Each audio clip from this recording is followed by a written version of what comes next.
नमस्कार, लक्षवेधीमध्ये आपल्या सगळ्यांचं स्वागत। मी प्रसाद काथे। मनोज जरांगे अद्यापही उपोषण करतायत। त्यांच्या उपोषणामुळे तब्येतीवर प्रतिकूल परिणाम होऊ शकतो आणि 3 दिवसापेक्षा जास्त उपोषण मनोज जरांगेंनी केलं तर ते त्यांच्या तब्येतीसाठी सर्वाधिक घातक असेल असं आता डॉक्टरांनी सुद्धा सांगून टाकलेलं आहे। पण जरांगे काही उपोषण सोडायला तयार नाहीत। ते उपोषण करत असताना सुद्धा भुजबळांवर टीका करतायत आणि भुजबळांवर टीका करत असताना राज्य सरकारला भुजबळांच्या एकूणच राजकारणाला जबाबदार ठरवत आहेत। प्राप्त स्थितीमध्ये जरांगे यांनी उपोषण सोडावं आणि स्वतःच्या तब्येतीची काळजी घ्यावी ही गरजेचं आहे। राज्य सरकारने 16 तारखेपर्यंतची हरकती सूचना मांडण्याच्यासाठीची मुदत दिलेली असताना त्या आधी उपोषण सुरू करणं हे तांत्रिकदृष्ट्या योग्य नाही आणि तार्किकदृष्ट्या सुद्धा चुकीचं आहे। जरांगेंना हे का कोणी सांगितलं नाही आणि जरांगेंचे समर्थक आपल्या नेत्याच्या तब्येतीची काळजी करत नाहीत का हे मुद्दे आहेतच। प्राप्त स्थितीमध्ये उपोषण करत असताना भुजबळांवर जर समजा बोल लावायचा असेल तर अशाने आंदोलन पुढे जाणार आहे का? राज्य सरकार आता हळूहळू या सततच्या उपोषणाच्या बाबतीत फारसं गंभीर राहत नाहीये हे लक्षात यायला लागलेलं आहे। कारण अशा प्रकारच्या उपोषणांचा सततचा दबाव स्वीकारत जाणं हे राज्य सरकारच्या सर्वसमावेशक प्रतिमेला बाधक आहे हे आपल्याला विसरून चालणार नाही। तुम्ही सतत उपोषण करत राहायची धमकी दिली तर काही दिवसांनी तुमचं उपोषणास्त्र सुद्धा बोथट होऊन जातं आणि नंतर लोक त्याकडे पाहीनासे होतात, दुर्लक्ष करू लागतात। या सगळ्यात काळजी आहे ती जरांगेंच्या तब्येतीची आणि जर समजा त्या तब्येतीला काही वर खाली झालं तर निर्माण होणाऱ्या कायदा सुव्यवस्थेची। याची जबाबदारी ही जरांगेंना उपोषण करायला सांगणाऱ्या संबंधित कार्यकर्त्यांच्या माथी द्यायला हवी। महाराष्ट्रात कोणत्याही प्रकारे कसल्याही स्वरूपात कायदा सुव्यवस्था बिघडण्याची परिस्थिती आपल्याला परवडणारी नाही। म्हणूनच आमची सुद्धा जरांगेंना विनंती आहे की त्यांनी उपोषण सोडावं आणि तब्येतीची काळजी घ्यावी। या चर्चेत आपल्या सोबत कोण मान्यवर आहेत त्यांचा पटकन आपल्याला परिचय करून देतो। आपल्या सोबत या चर्चेमध्ये डॉक्टर राजेंद्र मोरे आहेत, जे जरांगेंचे समर्थक म्हणून या चर्चेत यापूर्वी पण अनेकदा आहेत। आपल्या सोबत ओबीसीचे नेता श्रावण डेवरे आहेत आणि चर्चेमध्ये सुनील नागणे थोड्याच वेळात जोडले जात आहेत। मला पटकन मुद्दा उपस्थित करायचा आहे तो डॉक्टर राजेंद्र मोरे यांना। मोरे साहेब, डॉक्टर आता सांगायला लागले आहेत, म्हणजे तुमच्या व्यतिरिक्त जे उपचार करणारे डॉक्टर आहेत तेही हे सांगायला लागलेत की 3 दिवसापेक्षा जास्त दिवस जरांगेंना उपोषण परवडणार नाही, त्यांच्या तब्येतीसाठीच्या एकूणच स्थितीसाठी ते योग्य नाही। का उपोषण करायला लावलं तुम्ही? कोणी सल्ला दिला जरांगेंनी उपोषणाला बसावं म्हणून? बरं, सल्ला दिलात तो दिलात, या संपूर्ण स्थितीला कसं सांभाळायचं, कसं सामोरं जायचं याच्यासाठी तुमच्याकडे उत्तरं काय आहेत? खरं तर प्रसाद सर, हा उपोषणाचा जो निर्णय आहे तो निर्णय अंतिमतः जरांगे पाटलांचा आहे। उपोषण मुळातः उपोषण का करावं लागलं ही भूमिका आपण समजून घेतली पाहिजे। ज्यावेळेस मुख्यमंत्री साहेबांनी जे आश्वासनं दिलेली आहेत आणि त्यांच्या सरकारमधले कॅबिनेट मंत्री असतील, भुजबळ साहेबांसारखे मंत्री असतील किंवा उपमुख्यमंत्री असतील, तर जे मुख्यमंत्री बोलतात त्यांच्या विरोधी भाषा ते बोलण्याचा प्रयत्न करू लागलेला आहे आणि म्हणजे याच्यामध्ये एक संभ्रम निर्माण तयार झालेला आहे। नेमकं सगळे सोयरे कशाला म्हणायचं, नातेवाईक कशाला म्हणायचं, सजाती कशाला म्हणायचं आणि मग मनोज दादावरती देखील जनमताचा जो रेटा आहे त्याचा प्रभाव साहजिकच त्यांच्यावरती पडू लागलेला आहे। अंतिमतः त्यांनी उपोषण करायचं हे कोणी सांगत नाहीये कार्यकर्ते। हा निर्णय अंतिमतः मनोज दादाचा आहे आणि तो कोणत्या परिस्थितीतून घ्यावा लागला की सरकारमध्ये असलेले जे मंत्री आहेत, उपमुख्यमंत्री आहेत, त्यांच्या भाषा वेगळ्या आहेत आणि जे काही अधिसूचना त्यांनी काढलेली आहे त्या अधिसूचनेमध्ये देखील अनेक प्रकारच्या संदिग्धता त्यांनी निर्माण करून ठेवलेल्या आहेत आणि त्या संदिग्धता निर्माण केल्यामुळे देखील आपल्याला वेळोवेळी शासन फसवते की काय अशा प्रकारची भावना देखील मनोज दादाकडे निर्माण झालेली आहे। बरं, या निमित्ताने चर्चेला पटकन पुढे नेऊ। एक श्रावण डेवरेंची प्रतिक्रिया घेऊ आणि मी परत डॉक्टर मोरे आपल्यापर्यंत पोहोचतो। मला श्रावण डेवरेजी आपण सांगा, सरकार एक पाऊल पुढे टाकतं। या सरकारच्या एकूणच स्थितीमध्ये असं दिसून येतं की प्राप्त स्थितीमध्ये राज्य सरकारला एक अधिसूचना काढून विषय पुढे न्यायचा आहे। ते त्याच्यासाठी हरकती आणि सूचना मागवतात। हरकती सूचना मागवल्याच्या नंतर राज्य सरकार ज्या वेळेला वेळ देतं ती वेळ स्वीकारायला हवी की नको? शासन एकीकडे मराठा समाजाला आरक्षण देण्यासाठी युद्ध पातळीवर काम करत आहे. युद्ध पातळीवर म्हणजे 6000 जातींपैकी 5999 जातींना बाजूला ठेवून एकट्या एका मराठा जातीच्या साठी रात्रंदिवस प्रशासन राबत आहे आणि कसोशीने प्रयत्न करत आहे. अशा परिस्थितीमध्ये जरांगेंनी विचार करायला पाहिजे की आपण शासन काम करत आहे, शासनाला वेळ दिला पाहिजे.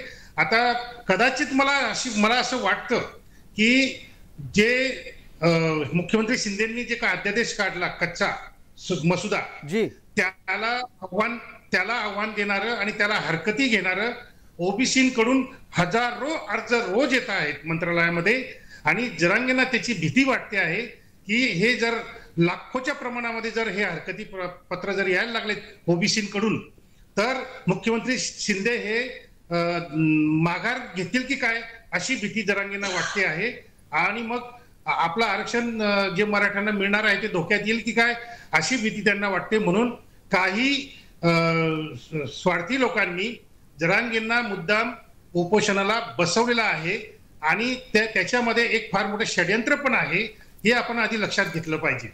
तर हा जो मुद्दा आहे हा जरांगेंनी समजून घेतला पाहिजे की आपण कोणाच्या तरी षड्यंत्राला बळी पडतो आहोत. हे त्यांनी जर लक्षात घेतलं तर ते ताबडतोब उपोषण सोडतील असं मला वाटतं आणि ते त्यांनी सोडावं. देवरे साहेब, बिलकुल याचं उत्तर लागेल. आणि मोरे साहेब, हाच संशय आता हळूहळू समाजामध्ये पण पसरायला लागलेला आहे. या समाजाच्या अंतर्गत जी चर्चा सुरू झालेली आहे ती अशी आहे की जर समजा 16 तारखेपर्यंत मुदत होती तर काय गरज आहे इतक्या लवकर उपोषणाला बसायची? थोडं थांबून आपल्याला उपोषणाचा निर्णय घेता आला असता, आंदोलनाच्या बाबतीत वेगवेगळ्या प्रकारे विचार करता आला असता. आणि काही जण ही जरांगेंना भरीस पाडतायत का, हा गंभीर आरोप आहे. श्रावण डेवरेंचं हे निरीक्षण अत्यंत गंभीर आहे. याच्यावरचं उत्तर लागेल मोरे साहेब. असं काही नाहीये, त्यामध्ये त्या बोलण्यामध्ये काही तथ्य नाहीये. मनोज दादांनी जे आंदोलन उभं केलं ते कोणाचा सल्ला जरूर घेतात, ऐकतात, परंतु जे निर्णय घ्यायचा असेल ते स्वतःच निर्णय घेत असतात. या प्रक्रियेमध्ये ते कोणाचं भरीस येतात किंवा त्यांना कोणी चढवतं किंवा उपोषणाला बसवतं अशातला काही भाग नाहीये. आम्ही देखील वेळोवेळी म्हणत होतो की बाबा तुमची परिस्थिती, तुमची तब्येत जी आहे अलीकडे खालवलेली होती, त्याच्या अगोदरही खालवलेली आहेत, आता सुद्धा खालवलेली आहेत, की मराठाच्या जनतेला एक फार प्रकारची तुमच्याबद्दलची जी भीती आहे किंवा चिंता आहे ती सर्वांनाच आहे. पण कोणी भरीला घालतं हा मुद्दा नाहीये. प्रसाद सर, मुद्दा समजून घेतला पाहिजे. मुळात हा मराठवाड्याचा जो प्रामुख्याने एक मुद्दा होता, तर न्यायमूर्ती शिंदे समिती जी नेमली होती तर त्या शिंदे समितीनं दुसरा तिसरा अहवाल दिला होता. तर आम्हाला अध्यादेश काढून सरसगट मराठवाड्यांना त्याचबरोबर महाराष्ट्रातल्या मराठ्यांना कुणबी सर्टिफिकेट मिळायला हवं होतं. त्याच्याबद्दल शासन भाष्य करत नाही. पण मग मोरे साहेब, एका गोष्टीचा खुलासा तुम्ही करायला हवा तो असा की प्राप्त स्थितीमध्ये मग जर हे सगळं मनासारखं नाही घडलं तर गुलाल उधळला कशासाठी आणि गुलाल उधळत परत कशाला गेलात नवी मुंबईवरून? मुद्दा असा होता की शासनाने असं पटवून दिलं तुम्हाला की सगळ्या सोयऱ्यामध्ये बरेच कव्हर होतात. हे मान्य आहे शासनाचं. शासनाने सकारात्मक पाऊल टाकलं, याच्याबद्दल स्वागत आहे शासनाचं, शिंदे सरकारचं. मुद्दा असा आहे की याचा फायदा कोणाला होऊ लागला की 80% विदर्भामध्ये ओबीसी आहेत, 90% खानदेशमध्ये ओबीसी आहेत, मोठ्या प्रमाणामध्ये पश्चिम महाराष्ट्रामध्ये आहेत. पण मराठवाड्याचं काय? मुळात ही मागणी मराठवाड्याची आहे आणि हे शिंदे समितीनं आणि शासनानं आम्हाला आश्वासित केलं होतं की याच्या संदर्भात आम्ही अध्यादेश काढू आणि येणाऱ्या फेब्रुवारीमध्ये त्याच्यावरती कायदा करू. त्याच्या संदर्भात शासन कोणत्याही प्रकारचं सुतोवाच करत नाही. राज्य मागासवर्गीयाच्या माध्यमातून केवळ मराठा समाजाला आरक्षण द्यायचं का आणि ते आरक्षण राज्यापुरतेच राहील, केंद्राचं काय? असे अनेक संदिग्ध प्रश्न निर्माण होऊ लागलेले आहेत. डॉक्टर मोरे, मुद्द्याला धरून ठेवतो आणि तुम्ही मांडलेल्या या मुद्द्याच्या अनुषंगाने देवरे सरांना प्रश्न विचारतो. माझा देवरे सरांच्या संदर्भातला संवाद आटपल्याच्या नंतर आपण आपल्या सोबतचे पुढचे जे मान्यवर चर्चेत आहेत कांगणे त्यांच्यापर्यंत पोहोचणार आहोत. मी या चर्चेच्या निमित्तानं देवरेजी एका गोष्टीचा खुलासा आपल्याकडून अपेक्षित करतो की राज्य सरकारने कागदपत्र दिली, राज्य सरकारने ज्या पद्धतीचे शब्द बदल करून हवे होते ते सगळे सांगितले.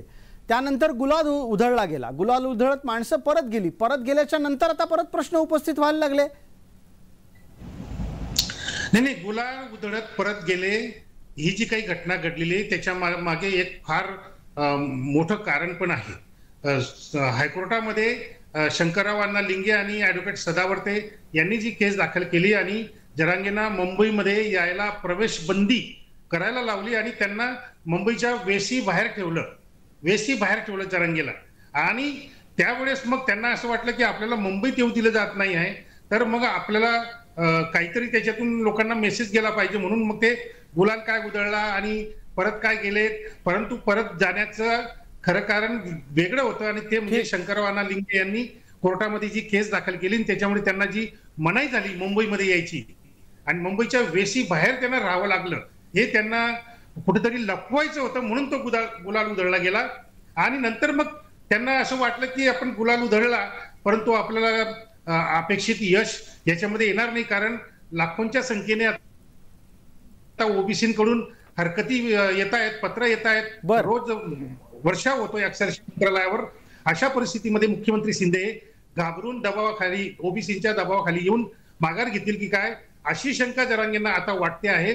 आणि म्हणून ते परत उपोषणाला बसवण्याचं षडयंत्र काही लोकांनी ते आरंभलेलं आहे. अगदी त्या दरम्यान आपल्याला तब्येतीची चर्चाही करणं गरजेचं आहे आणि सुनील नागणे आपल्या सोबत आहेत. देवरे सर त्याचबरोबर मोरे सर दोघांनाही विनंती आहे थोडा वेळ आपण थांबावं.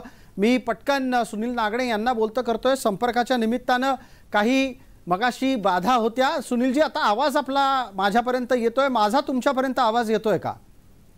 हो सर येतोय आवाज. बिलकुल. आपण एका गोष्टीचा खुलासा पटकन करून टाका की तुमच्या लेखी आंदोलन जे जरांगेंच्या माध्यमातून चालवलं गेलं ते योग्य दिशेने जाताना तुम्हाला दिसतंय. आत्ताच्या घडीला उपोषण करणं हे योग्य आहे का? ही उपोषण करायची वेळ आहे का? मुळात मराठा समाजाला हक्काचं आरक्षण मिळालं पाहिजे हा आमचा सर्वांचा जिव्हाळ्याचा विषय झालेला आहे. आणि त्याच अनुषंगानं आमचे सहकारी मित्र जे मनोज जरांगे जे उपोषण करतायत, ते मागेही उपोषण केलेत, आजही उपोषण चालू आहे. परंतु आत्ता सरकारने ठोसपणानं जो शब्द दिला, मुंबईच्या वाशी या ठिकाणी आंदोलन चालू होतं त्यावेळेस, आणि त्या शब्दावरती मराठा समाज असेल किंवा जरांगे पाटील असतील गुलाल लावून रिटर्न आले. आणि त्याच्यानंतर 15 तारीख आणि 16 तारीख सरकारनं विशेष अधिवेशन बोलवण्याचं दिलं आणि त्यानंतर आज उपोषण चालू आहे. उपोषण तर आमचं हे चालू राहणारच आहे, कारण आम्हाला आरक्षण पाहिजे, आम्हाला न्याय पाहिजे. परंतु आज कुठंतरी भरकटत चालल्यासारखं हे सर्वांना दिसतंय. त्याचं कारण एकच आहे की हम करे सो कायदा किंवा मी माझं आणि मीपणा हा कुठंतरी आज दिसायला लागलेला असं समाज आम्हाला सांगतोय. सुनीलजी या संदर्भानं तुम्ही जरा थोडं खुलासेवार बोलणं गरजेचं आहे. हम करे सो कायदा आणि मी म्हणेन तेच खरं, हे कोण वागतंय आणि याचा संकेत संदेश कुठे कसा जातो आहे? तोच मी सांगतोय की आमचं आंदोलन योग्य दिशेला असताना, मनोज जरांगे पाटलाच्या माध्यमातून सुद्धा असताना पुन्हा भरकटल्यासारखं का होतंय? तर एकमेव कारण आहे सगळे सोयरे या शब्दाचा खुलासा किंवा सगळे सोयरे या विषयावर कायदा व्हावा.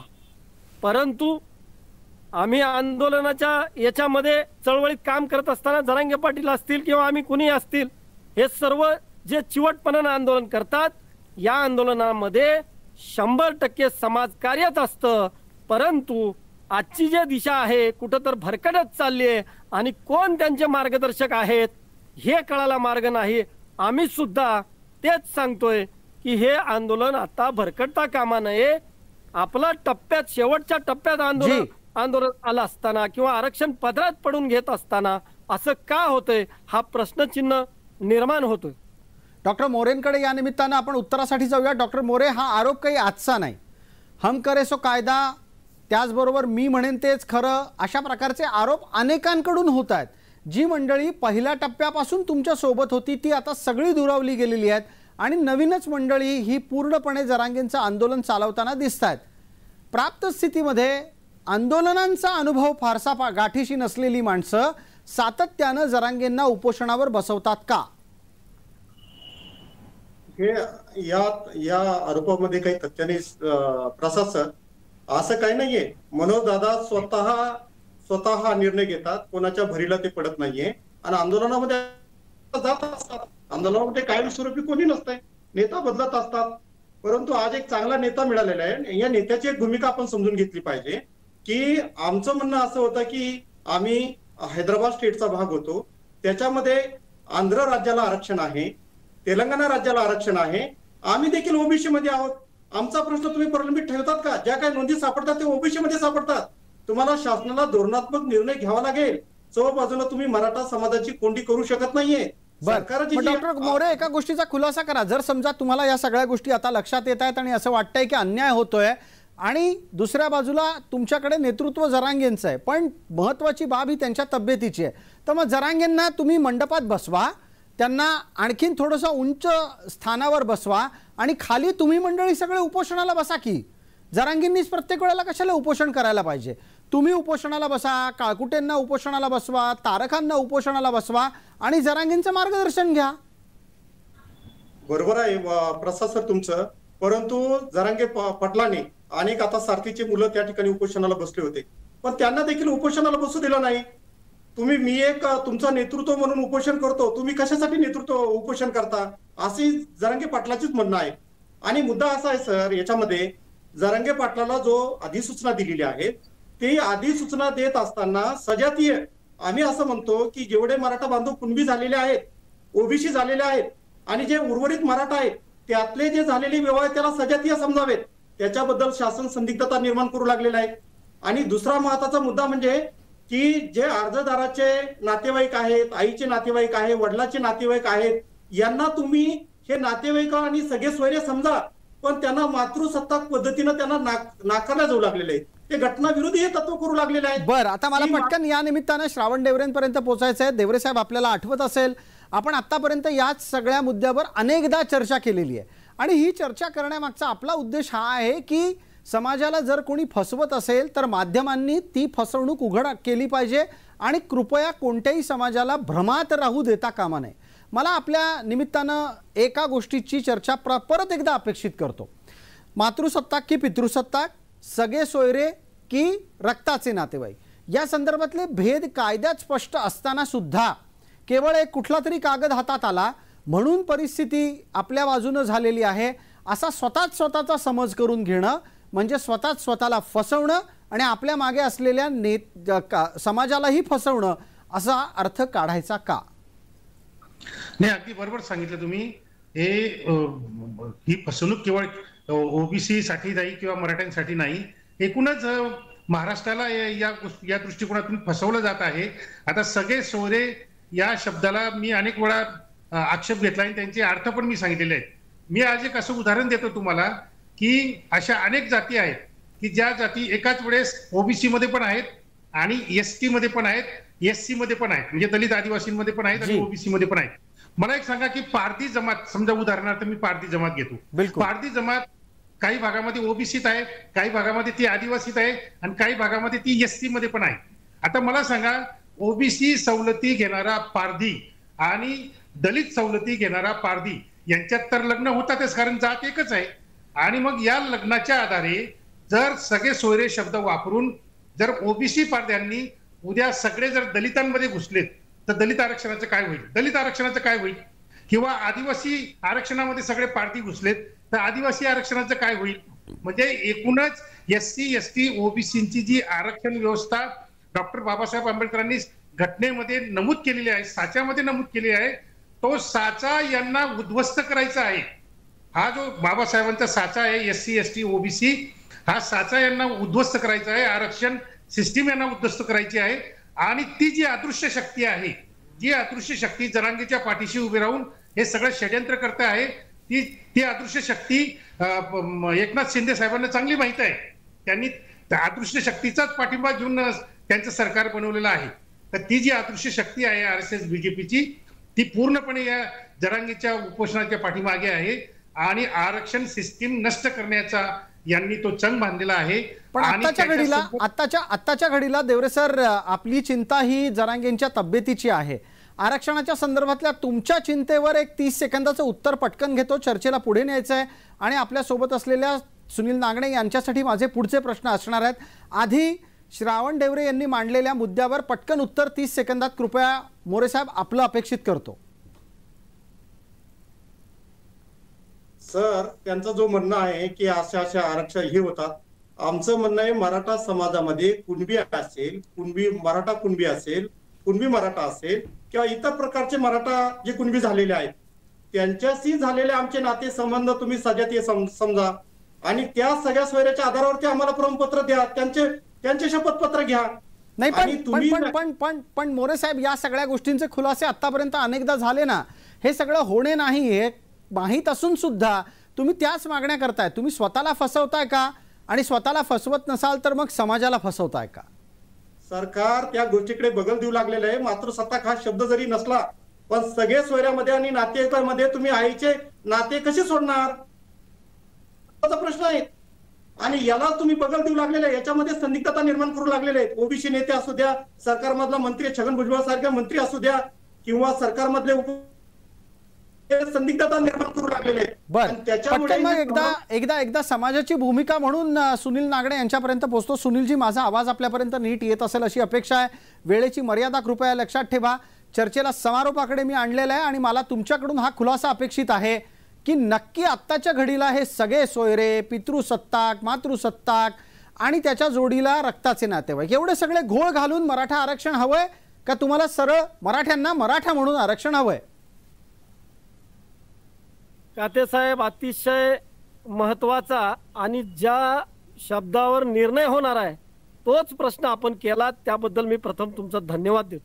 धन्यवाद. कारण मराठा समाजाला गेले 45 वर्षापासून आरक्षण न्याय मिळावं यासाठी जे आंदोलन चालू आहेत, मग ते उपोषण असतील, रस्त्यावरच्या लढाई असतील, काय असतील, सर्व प्रकारचे लोकशाहीच्या मार्गाने शांततेत आंदोलन पार पडले. आजही आमचा सहकारी मनोज जरांगे आंदोलन करतोय ते शांततेतच आहे, आम्ही त्यांना सुलट करतोय. परंतु मराठा समाजाला मराठा म्हणून आरक्षण का पाहिजे हा आमचा हट्ट नाही आहे. या देशाचा कायदा, या देशाचं संविधान काय म्हणतं त्याप्रमाणे आम्ही बोलतोय. त्यामुळं जी आवाज येतोय सर? बिलकुल येतोय. आपण बोलत राहा. वेळेची मर्यादा आहे, मला वेळ कमी पडायला लागलाय, पटकन बोला.